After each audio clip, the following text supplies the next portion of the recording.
It was supposed to be the perfect plan, stimulate the economy to avert a recession and provide much needed housing to the less well off. But in New South Wales, the federal government's nation-building stimulus plan, like the Building the Education Revolution, has failed to live up to expectations across a number of projects.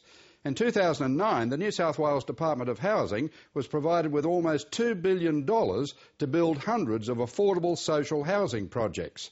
After a competitive tender process, the winning construction company started to build last year, but some were never completed and the money to build them has gone.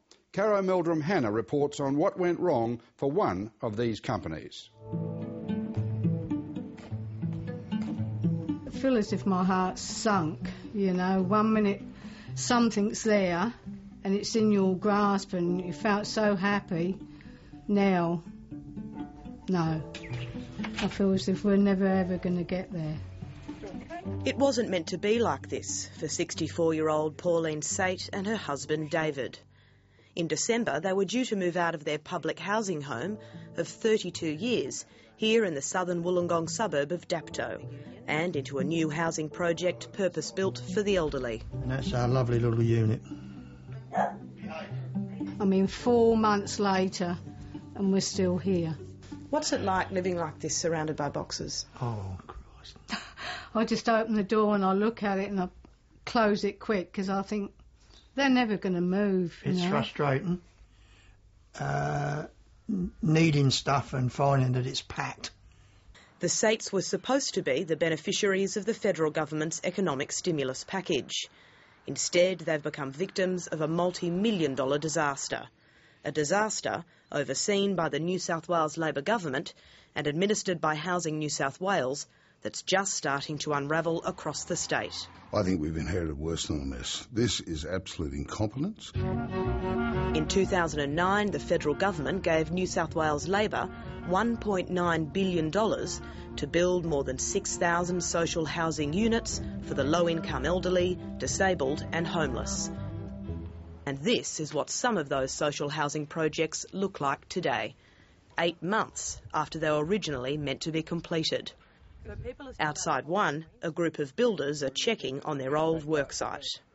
Every taxpayer is paying for this, where we'd all want to get back on site, get it finished, get the people in and then just move on. But they're not here to complete the work.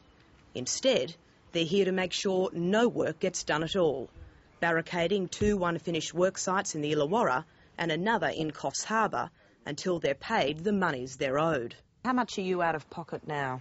$190,000. 240,000. How do you feel about that? Oh, not too good. You struggling? Yeah, we're struggling. You're one of many subcontractors here today. How many more are you? How many more? I don't know. I think we go into the hundreds, actually. It's not just this area. It's in Sydney and also Coffs Harbour.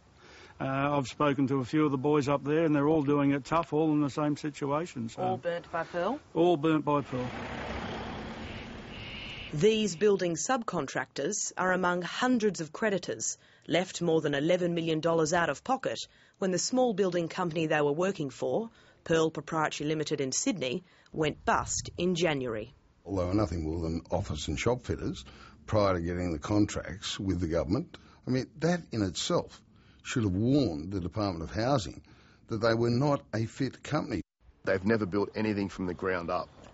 So why were they then selected for these huge public housing projects? Yeah, we have no idea. I wouldn't employ them to build my dog kennel. The fact that Pearl had next to no experience with residential construction didn't seem to worry anyone at Housing New South Wales.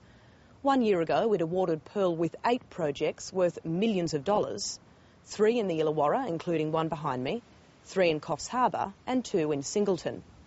They relied in part on advice provided by government-hired external project managers, Think Consultants and Bovis Lendlease.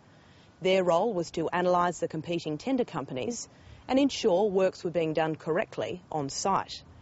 Housing New South Wales, Think Consultants and Bovis Lendlease say that their checks on Pearl were rigorous and that the best tender won. But many others disagree. In your opinion, did they significantly underquote for at least the 2 projects, the tenders you saw? Yes, yeah. Look, the Department of Housing, they're not idiots. Surely they could see that. It was just that the cheapest quote looked good. Let's dive into that. Tender documents obtained by 730 New South Wales revealed that Pearl were millions of dollars cheaper than their competitors. Yusuf Reza is a project manager and licensed builder with years of experience in residential construction. At the end of 2009, Pearl hired Reza as one of their site managers in the Illawarra. The pricing was just incomplete. They weren't priced accordingly to the plans. They weren't very small gaps, they were huge gaps. We're talking hundreds and thousands of dollars. They were just so far out. When building finally began on the 3 Illawarra sites last year, it didn't take long for the cracks to show. Adam Christofides was subcontracted by Pearl to carry out the plumbing works. In around July, when all 3 sites should have been completed, 2 of the sites were still sitting as slabs, and that was their completion date. And not only that, subcontractors weren't being paid. Personally, I wasn't being paid, and we were about 2 months behind with payments. How many more subbies weren't being paid? I think everybody. By September, the projects on Henry Street and Sturdy Street were running even further behind, causing liquidated damages to stack up against Pearl. With the problems escalating, Pearl appointed senior project manager and troubleshooter Cameron Walker to try and salvage the projects in time for the new Christmas completion date. When he saw Pearl's original tender to Housing New South Wales, he was shocked. There were items that were in there that did not marry up with the design, as well as the pricing struck me as very lean. They had provided for $80,000 for brickwork on one of the sites. I think the ultimate invoices for that contract were over $320,000. It's a 2-storey development. There was no provision for scaffolding, which is a mandatory OH&S measure. Surely that should have raised some sort of alarm. Yeah, I agree. They were in disarray. There was walls coming down. There was stuff that was incomplete. There was stuff that were built wrong. All the infrastructure, the footings and that was all wrong. So me and Cameron, we got it together. We pulled stuff down. We rejigged the whole project so it'd come up and going. But there was even some things that we couldn't fix. In October, Andy Stagg, a builder by trade, was hired by project supervisors Think to find out what was going on at Henry Street. His assessments showed the earliest it could be finished was March 2011. He lasted only 5 weeks with Think. There was no supervisory role that I could see, apart from the odd visit where, the cage would be rattled and they'd be gone again. In December, a key crisis meeting was held at Think's Sydney office. During this meeting, the director of Pearl, Graham Keeping, assured representatives from Think Consulting and Housing New South Wales that all the subcontractors would be paid and Pearl would complete the projects in a matter of weeks. Cameron Walker witnessed these assurances. There is absolutely no way that the Department of Housing certainly could claim ignorance that they didn't know anything was wrong with these projects until... No. Yeah, no way. But nothing changed. In Coffs Harbour, the push to complete by Christmas was also on. Then when the bills were going in and no payments came in early January, end of December, we were advised in the first or second week of January that Pearl had put itself into voluntary administration. 730 New South Wales has obtained a copy of the February Administrator's Report completed by accountancy firm Rogers Reedy. It found that on top of its housing workload, Pearl had been awarded several Building the Education Revolution projects by Bovis Lendlease at the start of 2010. Crucially, it determined the reasons for Pearl's failure.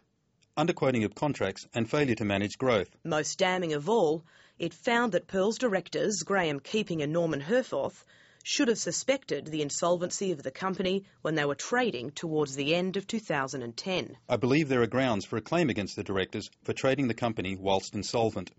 The Nationals MP for Coffs Harbour, Andrew Fraser, is now calling for a full inquiry into Housing New South Wales' handling of these projects. I don't think enough people tendered, and I don't believe the company, Pearl, that won the tender, actually had the assets behind them to justify the tender being awarded to them. Statdex was on to say that we were all paid, and Who checked them? We didn't get a phone call from the state government saying, you know, or whoever, chasing it up, whether we were paid or weren't paid.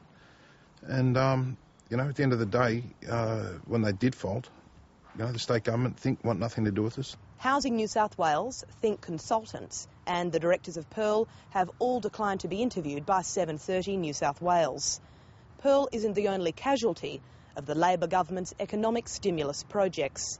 7:30 New South Wales has discovered several other companies and projects that have either ground to a halt or gone bust, carrying out education and housing stimulus works.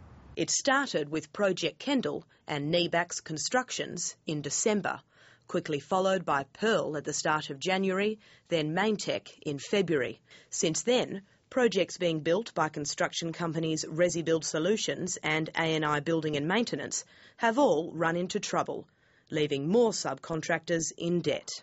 I would hope that now the Department of Housing can see that they've done wrong and put their hand in their pocket to rectify this, and then that we can hand these projects over to the people that really need them. Someone somewhere must know something that can give us back a little bit of hope of getting our place and the other people too. The Department of Housing has told 7:30 New South Wales that it has already paid Pearl for the work done by its subcontractors, and to compensate them would be paying twice. Caro Meldrum Hanna with that report.